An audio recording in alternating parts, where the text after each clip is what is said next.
warahmatullahi wabarakatuh.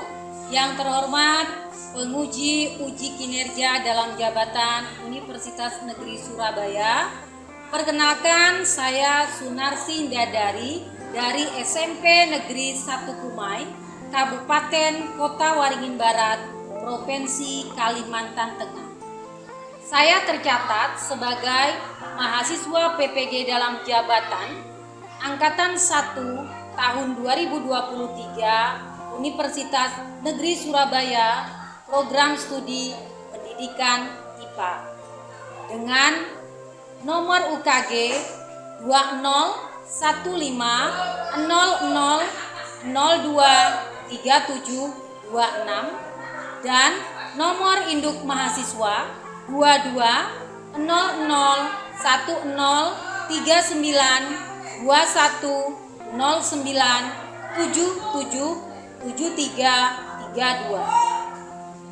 Pada hari ini, Rabu 16 Agustus 2023, saya akan melaksanakan praktik pembelajaran di kelas 7 dengan materi asam, basa, dan garam menggunakan kurikulum 2013. Praktik pembelajaran ini ditujukan untuk memenuhi tagihan uji kinerja.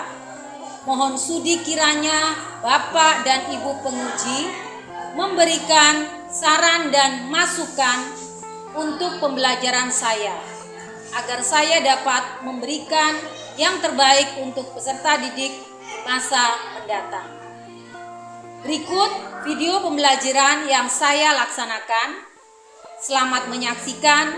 Terima kasih dan wassalamualaikum warahmatullahi wabarakatuh.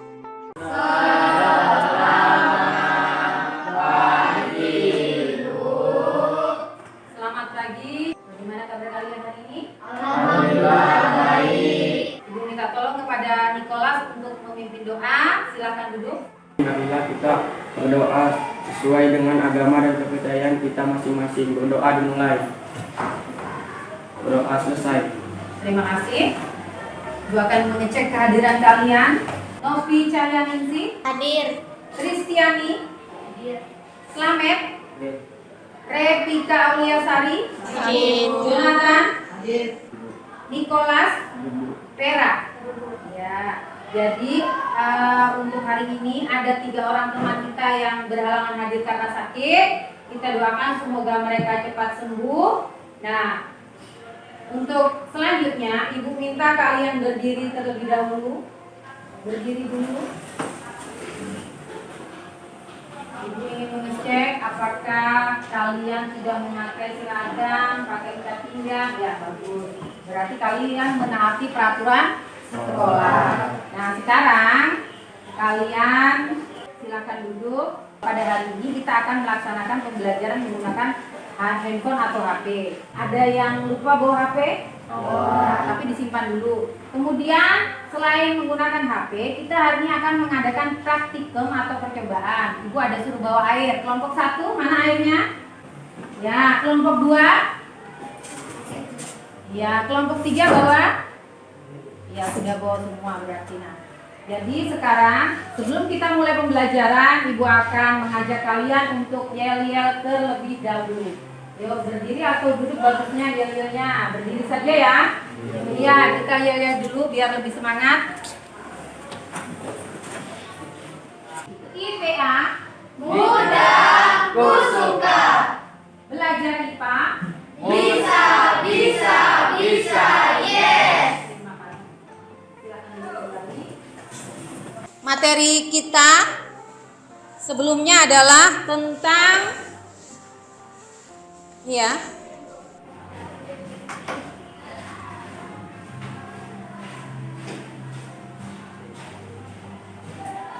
tentang apa? Ada yang masih ingat?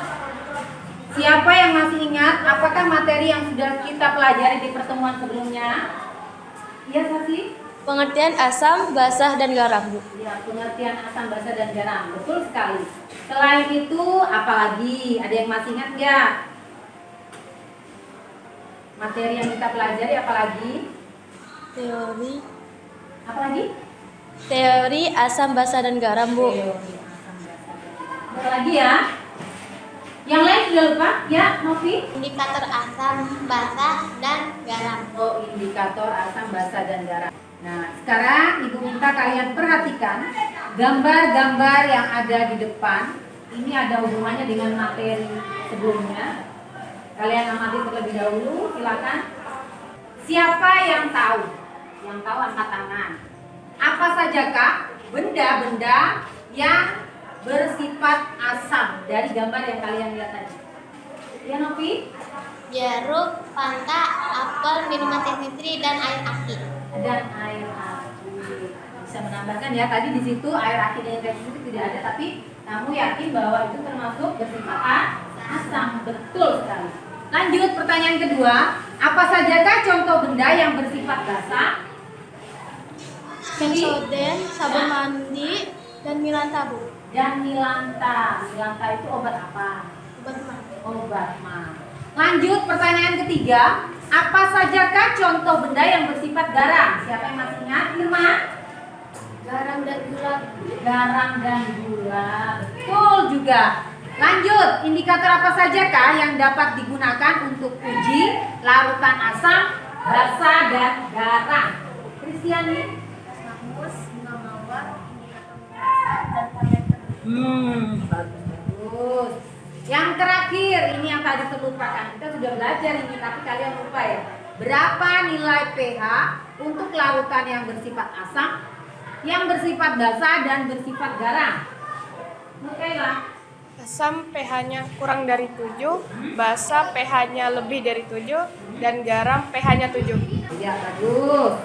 Nah, adapun tujuan pembelajaran kita pada hari ini adalah yang pertama, melalui literasi bahan ajar dan percobaan, peserta didik dapat menganalisis sifat larutan menggunakan indikator dengan benar. Untuk tujuan pembelajaran yang kedua, kita baca sama-sama ya. Melalui literasi bahan ajar,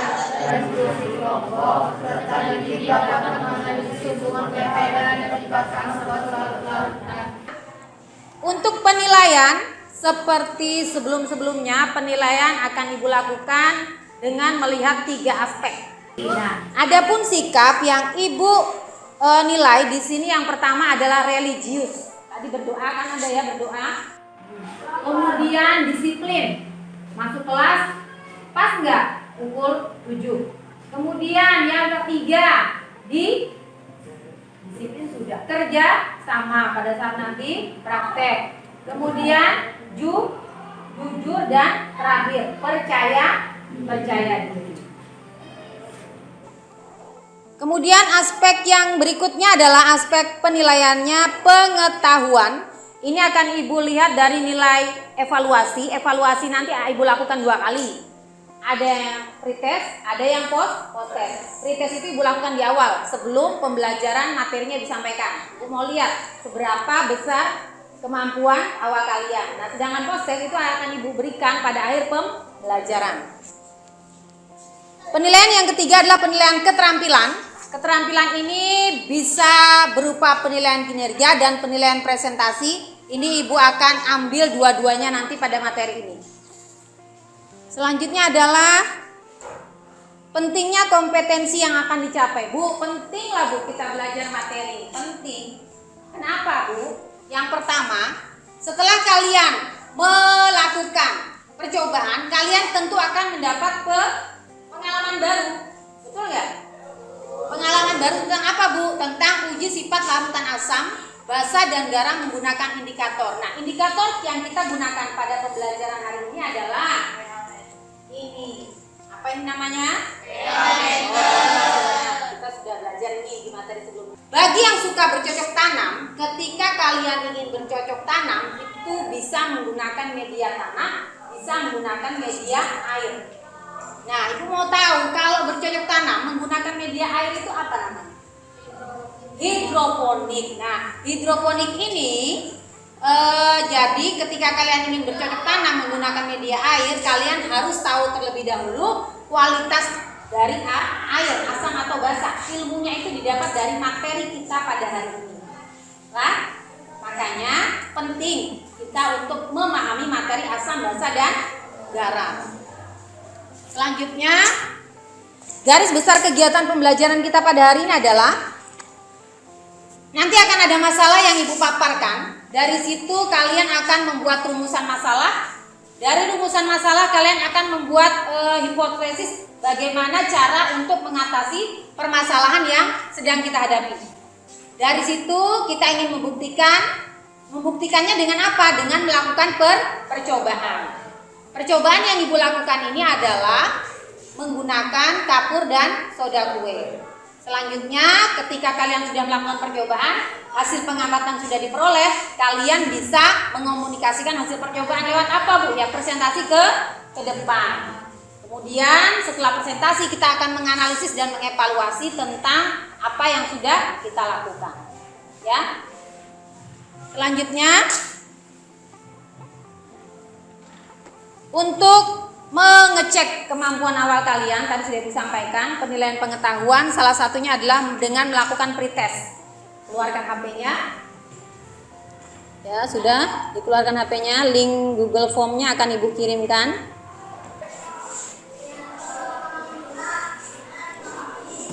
Ya, sudah ada beberapa orang yang mengerjakan. Dari nilai tadi ada beberapa siswa, 4 orang yang nilainya di atas KKM, tetapi yang lain masih berada di bawah KKM. Sekarang kita lanjutkan ke kegiatan inti. Kalian simak video yang akan Ibu tampilkan di depan. Simak baik-baik. Kondisi Sungai Gambut yang ada di Kalimantan, warnanya coklat seperti teh atau Coca-Cola. Dan masyarakat Kalimantan sudah sangat terbiasa dengan kondisi air seperti ini ya guys ya. Ini bukan air keruh, tapi memang warnanya dihasilkan dari tanaman yang sering terendam akarnya di area lahan gambut. Ya, simak video yang kedua. Untuk dapat menikmati pemandian tepian bah, pengunjung hanya dikenakan biaya yang masih Rp5.000. Air sungai tepian bah berwarna hitam kemerahan, berbeda dengan air sungai lainnya. Para pengunjung mengaku senang dapat berwisata bersama keluarga di dalam kota Pangkalan Bun. Nuansa alam yang indah dan terpelihara menjadi daya tarik tersendiri bagi pengunjung. Nah, dari 2 video yang sudah kalian tonton tadi, itu adalah video yang memberi info bahwa di wilayah kita, Pangkalan Bun ini adalah termasuk dalam wilayah lahan gambut. Sekarang Ibu minta tolong 2 orang maju ke depan. Siapa yang bersedia? 2 orang maju ke depan.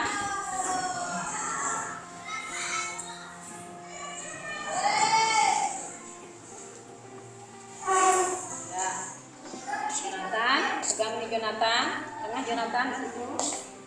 Lagi. Ini Sasi. Ini pegang di tengah. Ya, ya siap. Jonathan pegang ya. Sekarang Sasi, kamu ukur menggunakan pH meter. Lihatkan ke temannya. Hadap tengah di tengah Jonathan, biar temannya bisa lihat. Nih bagaimana cara menggunakan kemarin. Yuk, langsung saja. Ya. Berapa pH-nya itu? 7. Iya. Berapa pH-nya tadi? 7. Satunya coba.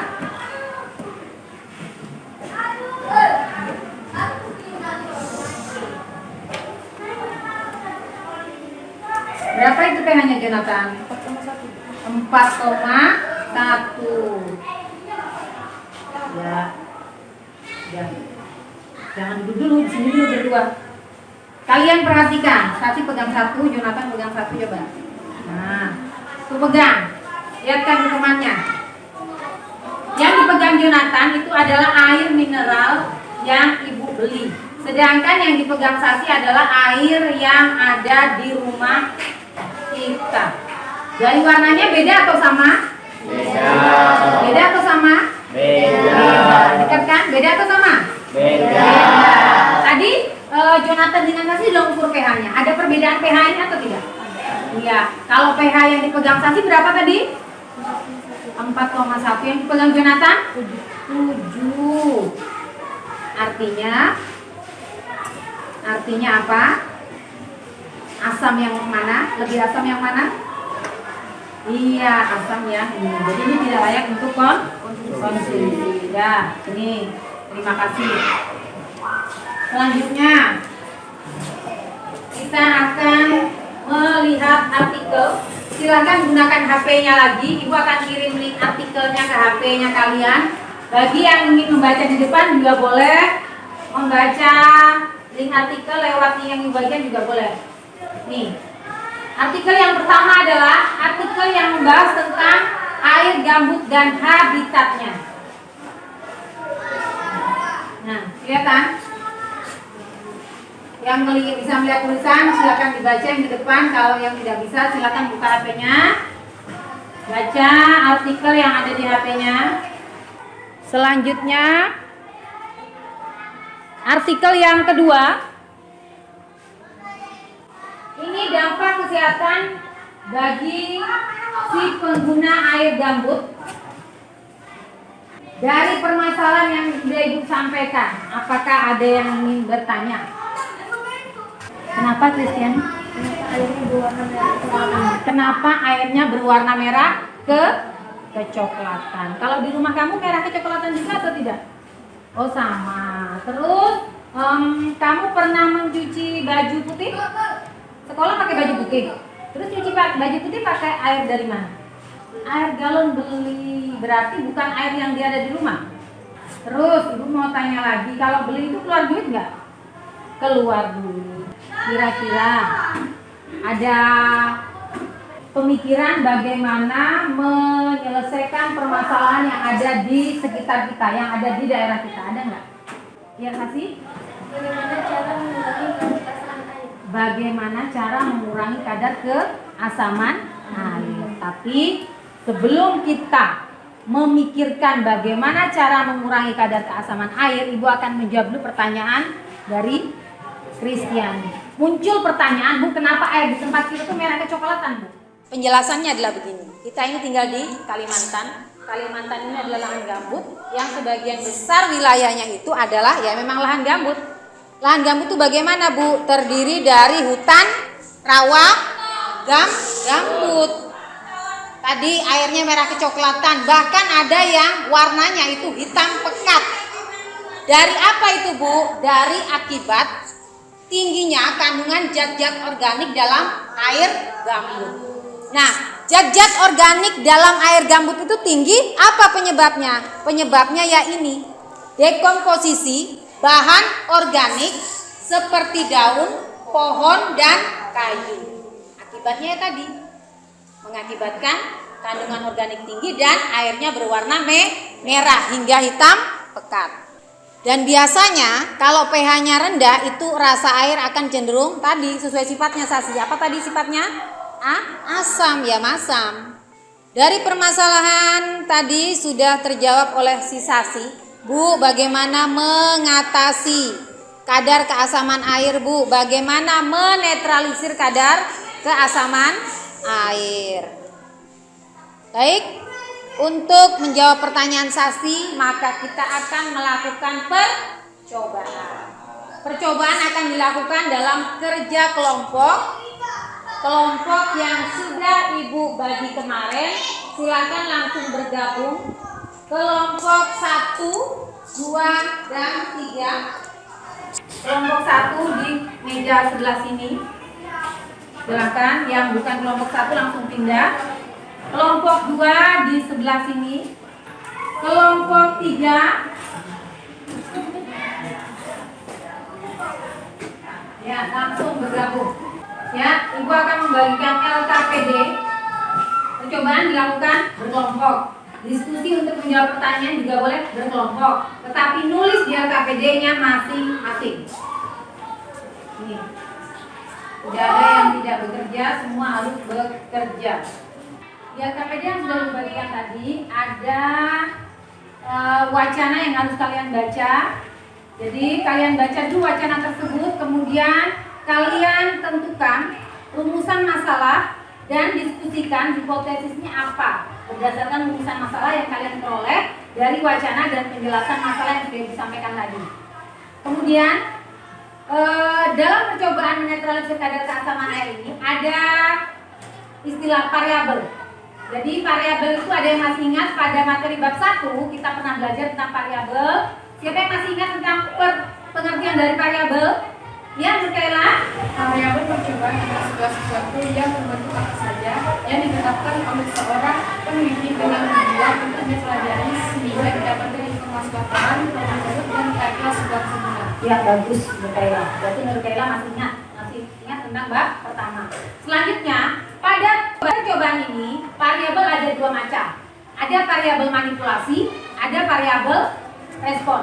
Variabel manipulasi itu nama lainnya adalah variabel bebas, yaitu variabel yang sengaja diubah nilainya. Sedangkan variabel respon atau variabel terikat adalah variabel yang tergantung pada variabel manipulasi. Pertama-tama adalah kita menyiapkan 5 gelas. 5 gelas sudah diberi label A, B, C, D, dan E. A, B, C, D, E. Nih. 5 yang sudah kalian beri label ini, kalian isi dengan air yang sudah kalian bawa dari rumah masing-masing. Ukur volumenya menggunakan gelas ukur. Dari A sampai E, kamu isi sebanyak 500 ml air. Langkah selanjutnya, kalian timbang bahan yang sudah ibu minta bawa dari rumah tadi, soda kue dengan kapur tadi. Timbangnya berapa gram, Bu? Di petunjuk langkah-langkah percobaan adalah 2 gram kapur, 1 gram kapur, 2 gram soda kue, dan 1 gram soda kue. Dari penjelasan Ibu untuk langkah-langkah percobaan, apakah ada yang ditanyakan?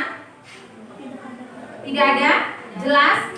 Nah, kalau sudah paham berarti kita langsung ke percobaan, lakukan percobaan. Masing-masing perwakilan silakan ambil alat dan bahannya. Di sini kelompok 3 tadi Ibu pakai ini. Kelompok 1, kelompok 2, kelompok 3. Silakan satu orang untuk mengambil.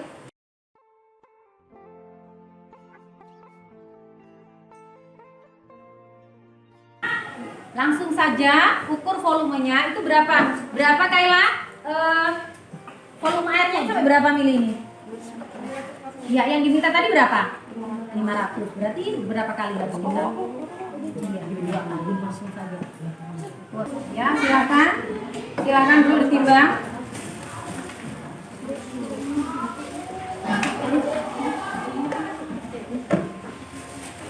Timbang dulu. Ya, kelompok 2 sudah. Langsung lanjut ke pengamatan. Langsung Sasi. Yang tukang catat beda ya dengan yang mengukur ya. Nih. Ya, dianukan dulu, dia tahan dulu, ya. Nah, kayak gitu. Lanjut. Ya. Sudah siap semua? Sudah selesai semua? Sudah selesai? Sudah selesai? Kita akan lanjut ke tahap selanjutnya adalah sesuai dengan urutannya saja yang tampil. Kelompok 1 dulu, lanjut ke kelompok 2, lanjut ke kelompok 3. Jadi untuk tampil lagi tidak dibaca. Assalamualaikum warahmatullahi wabarakatuh. Waalaikumsalam warahmatullahi wabarakatuh. Penambahan kapur dalam air dapat mengakibatkan nilai pH semakin tinggi. Penambahan soda kue dalam air dapat mengakibatkan nilai pH semakin tinggi. Semakin kuat keasaman maka nilai pH akan semakin rendah atau kecil. Semakin lemah keasaman maka nilai pH akan semakin tinggi atau besar. Variabel manipulatif bebas pada percobaan adalah massa kapur dan massa soda kue. Variabel respon pada percobaan adalah pH. Demikian hasil percobaan kelompok kami. Silakan bagi kelompok lain yang ingin memberikan pertanyaan atau tanggapan. Terima kasih.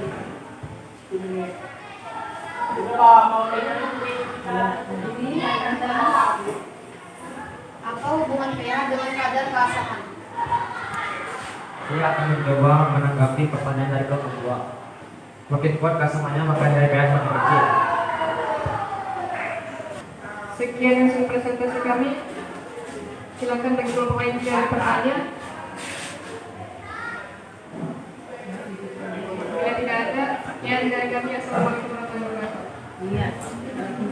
sudah bergabung. Tepuk tangan untuk kelompok 1. Selanjutnya sesuai urutan, kelas 1 adalah kelompok 2. Assalamualaikum warahmatullahi wabarakatuh. Waalaikumsalam warahmatullahi wabarakatuh. Adapun tabel dan hasil pengamatan dari kelompok kami adalah beras kimia A, nilai pH-nya 4,1, beras kimia B, nilai pH-nya 8,2, beras kimia E, nilai pH-nya 6,5. Sekian presentasi dari kami. Ada yang mau ditanyakan?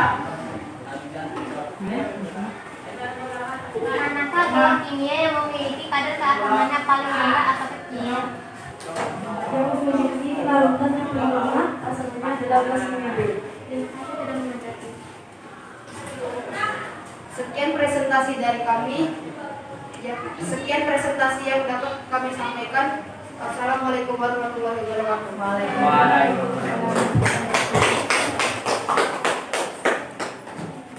Ya, tadi 3 kelompok yang sudah maju tadi bagus semua. Jadi kita tepuk tangan untuk kelompok 1, 2, dan 3.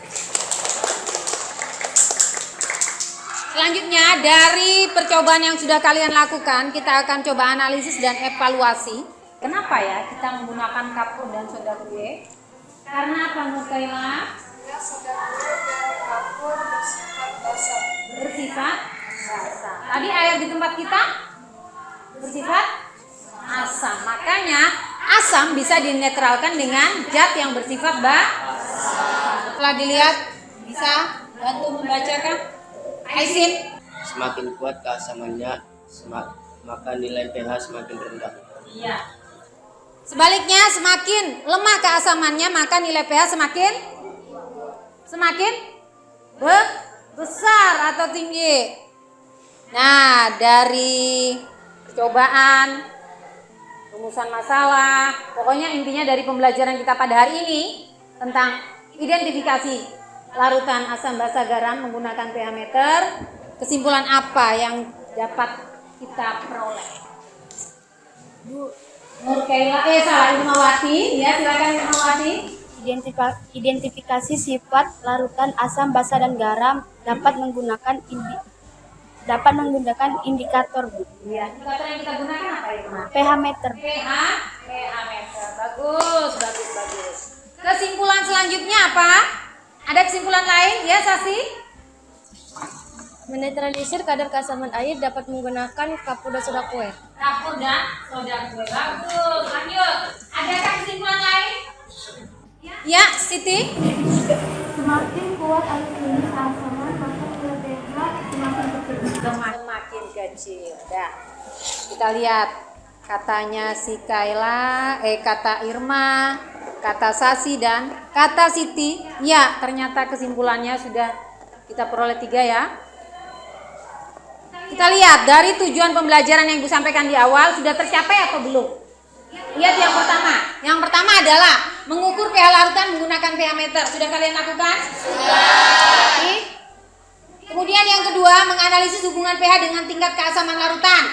Sudah. Semakin tinggi keasaman, maka pH-nya semakin kecil.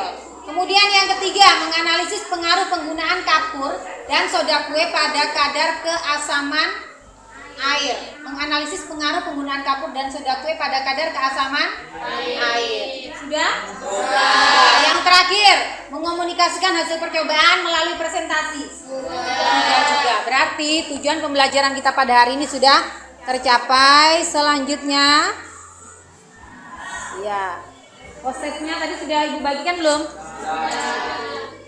Sudah semua? Ya, silahkan dikerjakan. Kita akan lihat bagaimana hasilnya, apakah ada perubahan nilai atau tidak. Sudah ada 6 yang masuk. Ya, sudah semua. Terjadi peningkatan nilai. Kalau tadi yang bisa menjawab benar itu ada 3 orang, ternyata sekarang sudah meningkat jumlahnya menjadi 12 orang yang nilainya sudah bagus. Ya, kalau sudah, kita akan melakukan refleksi. Refleksi yang pertama adalah Bagaimana perasaan kalian setelah mengikuti pembelajaran hari ini? Perasaan kalian? Senang. Senangnya kenapa? Serunya kenapa? Nikolas, serunya kenapa Nikolas? Serunya kenapa? Menarik. Menggunakan apa tadi? Ya, yang lain serunya di mana? Senangnya di mana? Mengukur menggunakan pH meter. Selanjutnya, apa sajakah yang sudah kalian pelajari? Apa saja yuk? Mengukur menggunakan apa lagi? Menimbang menggunakan timbangan. Apa lagi?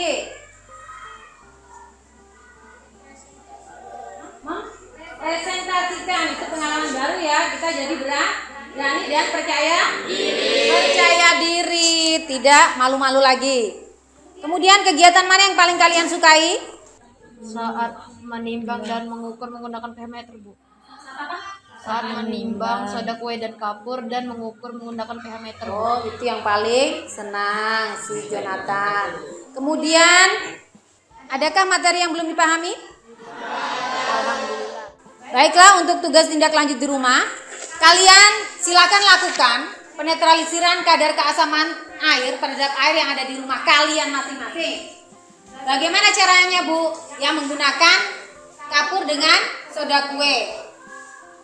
Takarannya bagaimana, Bu? Takarannya sesuai dengan percobaan yang sudah kita lakukan. Selanjutnya, untuk materi berikutnya, materi nanti, pertemuan selanjutnya adalah tentang pemisahan campuran.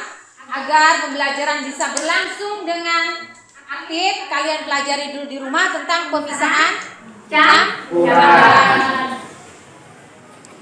Baiklah, untuk mengakhiri pembelajaran pada hari ini, silakan kita berdoa terlebih dahulu. Selamat, Ibu minta tolong untuk pimpin doa. Tuhan, juga mewakili kemudian pada hari ini adalah kita berdoa untuk teman budaya kita masing-masing. Doa dimulai. Terima kasih. Akar dari pendidikan itu pahit, tapi buahnya selalu manis. Jadi bersakit-sakit dahulu, bersenang-senang kemudian. Ya, terima kasih. Assalamualaikum warahmatullahi wabarakatuh. Waalaikumsalam warahmatullahi wabarakatuh.